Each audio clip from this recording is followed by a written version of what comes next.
Welcome to the Real Retirees of New Jersey, powered by Liberty Financial Group and Artemis Wealth Advisors. Randy and Peggy Fisher want to help you retire once and retire right. Get more information at therealretireesofnewjersey.com. They never throw the first punch, but they're always a knockout. As always, thanks for streaming the Real Retirees of New Jersey podcast. Peggy Fisher is here. Randy Fisher is here.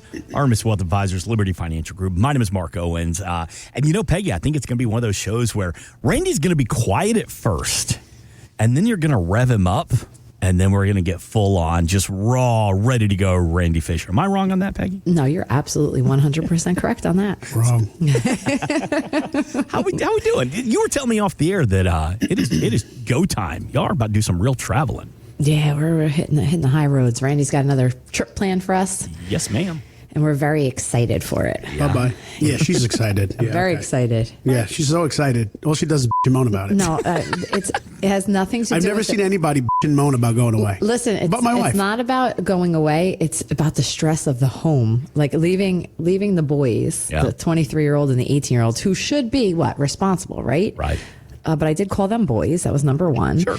And number two is, I hope the dogs and cats are alive when I get back, and I hope the house doesn't burn down. How's that? Is that good? Fair. That's why we have insurance. Yeah, that is true. What about the boys? Do you have insurance on them as well? Yes, I do. As a matter of fact, I do. They're smart enough to at least. In fact, I think they'll be last out of the house. The dogs and cats will probably be first. No, you know what the one told me? And thank God for cameras, because, back in the day, you could have had parties and done all kinds of crazy stuff. Yep. Parents, when they went away, I couldn't wait for my parents to walk out the door. I was like, all right, parties at our house. Mm-hmm. But we got cameras. So that's, nothing's happening. Except for my son, who told me when I said we're going away, he's like, all right, so that I'm having a party here. I said, go ahead, try it. And I listen, Grandma, as soon as I see on the camera one car coming down the road, I go, Grandma's coming in. Not the cops, Grandma. Grandma. Yeah, Grandma's on her way. Why, is that more intimidating than the cops? Oh, hell yeah. Yeah, she's like God. Attila the Hun. She absolutely. She would go into that place if there was a party, and it would be shut down quick too. Better than cops could, I think. Is this your mom or my mom? Yeah. Oh yeah. Jeez Louise. Yeah. It's like Gargor.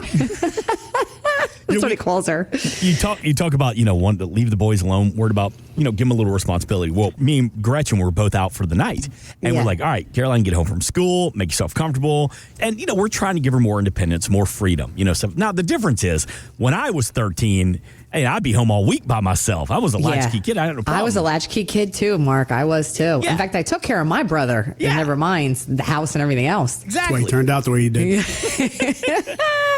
But, with Caroline, I guess it's 2026. We're a little more concerned about the world. And helicopter parents. Yeah, we're like it. That's fair, too, because she is the only child. So she is spoiled a little bit. We recognize that. Anyway, all that to be said is all right, baby girl, you're getting a night by yourself. You're at the house. You're fine. You've got food. You got everything you need.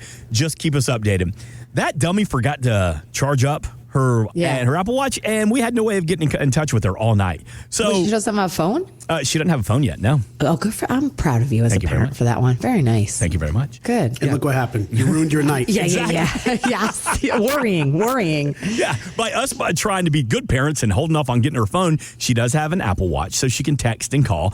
But the dummy forgot to charge it. So now me and Gretchen are texting each other. She's at a concert. I'm working at the baseball game. And have you heard from her? No. Is she okay? All right. Should we send it over there? And I finally get home first, and I'm like, are you okay? She's like, oh, yeah, sorry, Daddy. I just realized my watch wasn't charged. I'm like, I'm going to punch you in the face. Yeah, I know. It's crazy. It is. I know. I was like, I got an 18-year-old and a 23-year-old and a 55-year-old that does the same thing. We would never have our phones charged. It's so true. The three of us. And it tells us on our phones. It'll be like, beep. Oh, and I'll say to Randy, whose phone is that? He's like, whose phone do you think it is? And You just slept for 8 hours. Yeah. You could have been on the hook for all 8 hours. Because you can't use it while you're sleeping. I know, listen. You know what I mean? Yeah. Every single night. Could you imagine if she had like I don't know. What? A Tesla? Yeah.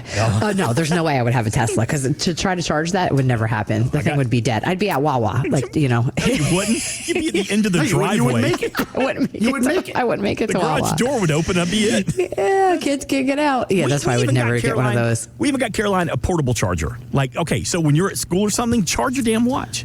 still forgets to do it. Anyway. Well, you know what, but back to the daughter thing, though. Yeah. So we have a daughter, too. She's the firstborn, you know, most responsibility. You know, she's out of the house, though, unfortunately for me, going away. But now these two boys, forget about it. But the daughter, if I could go away for 6 months and I wouldn't, there would be no fear. You know what I'm saying? That this is the girl in fourth grade was making her own sandwiches and friggin', you know. Boys are useless. Yeah, running the house. Absolutely useless. It's true. Well, that never changed. Tits on bowl. Yeah. That's never changed. You know, it's funny you say that. All right, that's where I want to get to here this week. Yeah. Let's talk a little bit because I'm Gen X. You're at the back end of Gen X, aren't you? What's the age on that? Gen X, I think you're on unique. The back. What's Gen X up to? So if I was 21, would I be in this Gen or X not in is this? 1965 to 80. Yeah, you're Gen X. Yeah, I'm Gen X. Yeah, okay. We are, Randy. Yeah, you're both Gen X. We Okay. are, Randy. We are. Randy, are we Gen X? Yes. Good, because I am too. So with Yes. that being said, we are that latchkey kid generation. Yes, 100%. You can leave us at home. We'll be fine. I'll make a Kool-Aid sandwich for dinner. Exactly. Good to go. And I say we, this is coming from, you sent me a great article from AARP.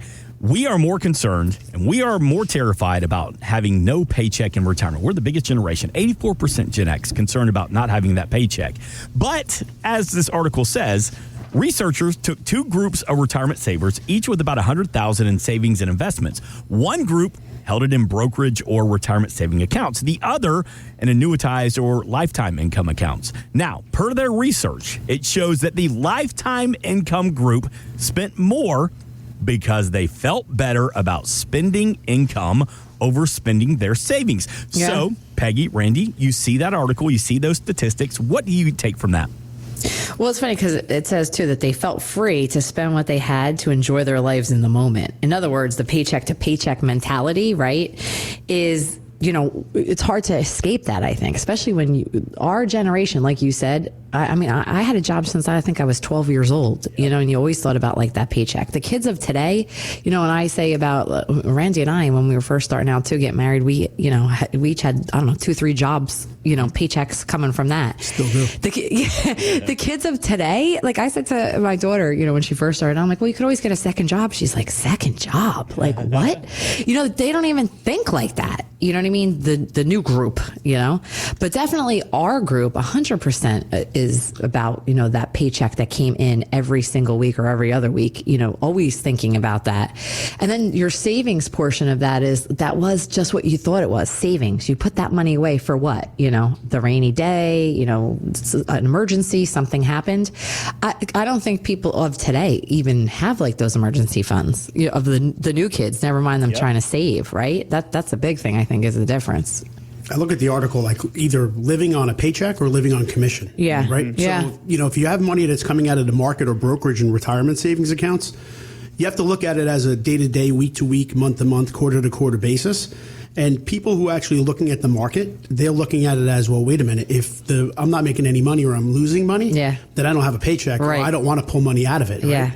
If you have an annuitized payment stream, an annuity income, right? Social Security, a pension, whatever it may be. That's paycheck. You know, if I spent all of it this month, guess what happens when I open my mailbox next month? Right. Another check shows up. Exactly. Right? And it doesn't matter what the economy's doing, what the wind is blowing, what season it is. You know you have that paycheck. Who's in office, who's not in office, whatever's going on. Yeah, you have a paycheck. It's a steady stream of income. Right. Now, it doesn't mean that you have to have one or the other, because we think that both of them are actually very good within a portfolio. Because, I mean, let's look at it.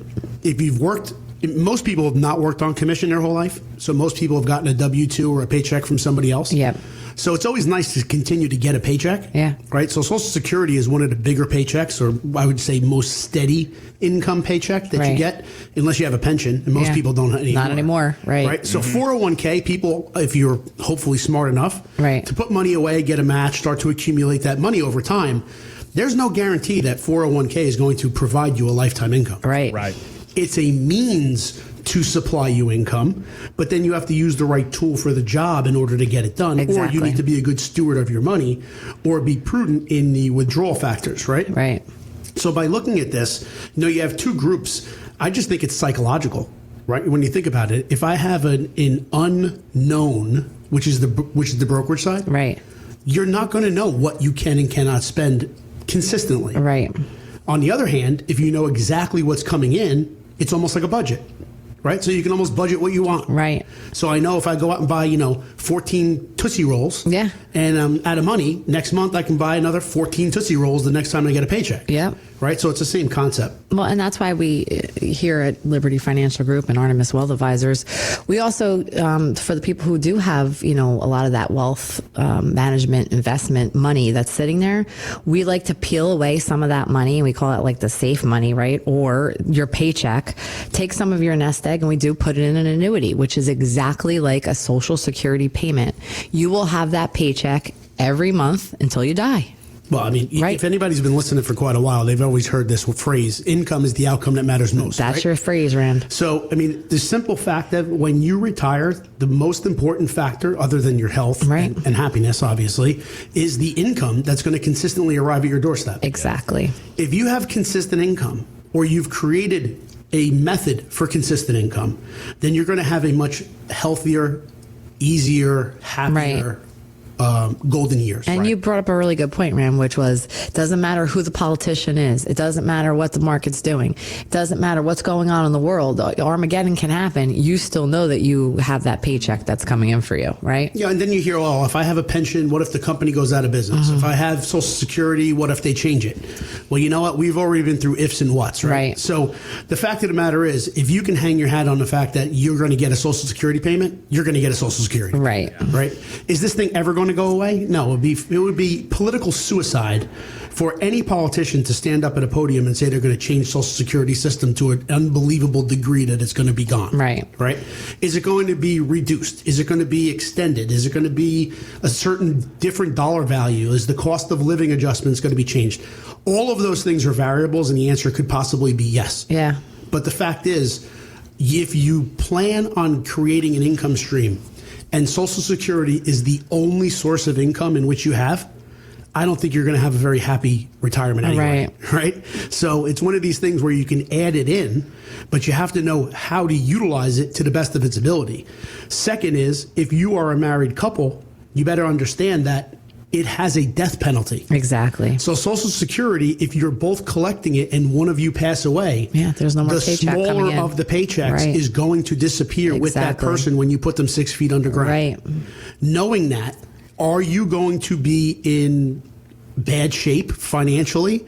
To try to keep this very simple terms here, are you going to miss that money as much as you're going to miss your spouse? Now, Peggy's not going to miss me, but she would miss money.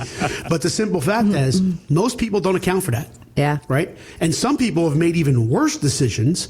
Older folks that have actually been retired for quite some time or have a bona fide pension plan, sometimes they make rash decisions thinking that they want to get the highest payout possible. Right. And they don't understand the ramifications of that when they have a spouse or someone who needs to supply they need to supply income. God forbid they passed away. That money's not going to be there anymore. Take a single life option, which gives them the largest value because they're like, I want to get all my money. Well, that's great. But if guess they die, when you die, so does the payment. It's gone. And then what do we just say too? What also dies? Social Security. That's right. So if you ever wanted to see someone really up a creek without a paddle, it is a widow that had a stubborn, fathead husband who actually had a pension plan that took the single life option and then died. Right. And then she was left with nothing. She's left up a creek without a paddle, and she's looking for someone to live with.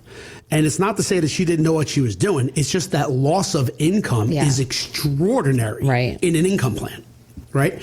So, ladies and gentlemen, if you're listening to this, if you have a husband or a wife that actually has a bona fide pension plan and you have not retired yet, there are a lot of options within that plan. You may want to sit down with a professional and go through all, not some, not one, not two, all of the options, all of your other assets, all of your budgeting, all of the Social Security options that you have, and put together a plan where God forbid, if neither of you are here, what's going to happen? Right. If one of you are here, it's going to happen. If both of you are happily through retirement, what's going to happen? We just had a client come in recently like that, and the husband was the older. He's the one with the pension, and the wife was younger, like much younger, right, Rand? And it's funny because we brought up all of those options onto the table, and her eyes lit up. Her eyes did light up because I don't. I think he was like, yeah, we're going to do that other option. And then me and Randy went over what can happen. And that was a coming to Jesus moment, I think, for her. It was like, whoa, wait a minute. What I just described is exactly what he wanted to do. Exactly. You're right. Right? Yeah. And he was like, I think he's 10 or 11 years older than her. He is, yes. And they're both in great shape. Mm-hmm. He doesn't really even want to retire right now. But it's one of these things where he is much older. Yeah, he's but they're looking older. at it as, well, he was fixated on that one individual option in his pension. He was. Well, and why was he fixated? Because he wanted the maximum amount. Well, not only that, too, but the other option was this, too. Well, that's what everybody else was doing. Right. Yeah, right, Rand? Yeah, that's because all of his friends aren't married. Whoa, yeah, exactly. Like, what do you mean? That's okay, so we're going to do what everybody else is doing here? Well, we need to do what's the best for you as the couple, as for the family. Right. You know what I mean? So that was, very interesting. But she did not have an eye-opening moment until we brought that up, which is, like Randy said, some, spouses may not even know that this is what's going on, right? And then if that other spouse dies and they're left with nothing, then you're really crazy, That's terrible. Yeah, it is terrible. And how often do you find that you'll sit down with somebody and that's exactly what's in their portfolio? Those are rare moments, but it would just happen recently. I'd say a good 3 or 4 out of 10. Yeah, maybe. That's still a lot. And then you have 3 or 4 out of 10 that know exactly what they're kind of doing, but they want clarification and a second eyes on it. Right. Yeah. And then the middle of the pack, there's a couple of people that just don't have a clue. So. But you know what the good news was with that couple was after, we talked, and I'm sure maybe she went home and was like, whoa, I want Randy and Peggy to help us with this. They did become clients and, great clients of ours, which is really nice. Mm-hmm. And it's also old school, like that thing. Well, that's what everybody else is doing in our company, and they've been there, he's been there 40 something years. And that's what all the other guys said we were doing. And that's what, everybody else said we should do. So it's kind of like that mentality. But then when you get to, they talked with, financial planners who know, kind of how to help them a little bit and, make her, come into Jesus moment. And then it worked out really nicely because they're a really great couple. And I think, we've helped them pretty well. The opposite of that you hear is, I'm going to take the lump sum. Yeah. Oh, okay. yeah. You know what? That's obviously one of the options. Yep. It's normally a pretty good option, depending on what your scenario is. Yep. But then you see the people turn into do-it-yourselfers. Yes. Right? So all of a sudden you went from, I've never managed $1 of my entire life savings ever. Yes. Because all of my retirement savings was basically wrapped up in Social Security and a defined pension plan. Yep. Where all I had to do is continue to work for X number of years, retire. I got a cake, a watch, and a rocking chair. Yeah. And I got a paycheck for the rest of my life. Right. Now, instead of the paycheck for the rest of their life, they look at this large lump sum of money and go, this is I'm going to take that and I'm going to go into the market. Right. All of a sudden, you've never managed money ever in your entire lifetime, but now you're going to become a do-it-yourselfer investor in your retirement. Yep. Okay. And we've luck. seen a lot of couples that goes to hell, right? Hell in a handbasket real fast. Oh, yeah, we've seen that too. The spouse's eyes, that you have to take a look at them when they say that. And they look at each other and they're like, wait a minute, you're going to do what? Yeah. You're going to manage the money? Yeah. And, it's like saying you never put anything but gas in your car, but you're going to work on your car when you retire, and you're going to make sure that the brakes are right and the transmission works. And, I'm lucky I could put air in the tire. All right. I drove my car for, I guess, about 1.5 years, 2 years before I realized the battery was not actually in the engine. The battery is actually behind the passenger seat. That's nice. crazy. Yeah. Yeah. The first time the battery, I had to get it jumped or something. I was like, where is this damn thing? I have no clue. So yeah. And most cars today, no one knows where anything is, right? Nope. That's called a convenience tax. Yep. I pay somebody else to know that for me. Pause right there. Always talking about income. We were talking great conversation about annuities and Social Security right there. The power of having income that lasts as long as you do in retirement. If you know somebody that needs some help with their financial future, we invite you to reach out to the team at Artemis Wealth Advisors, Liberty Financial Group, and share this podcast with your friends and with your family. You can find all the information down here in the show notes. So with that being said, until next week, Randy, Peggy, thank you. This has been The Real Retirees of New Jersey, all powered by Artemis Wealth Advisors and Liberty Financial Group.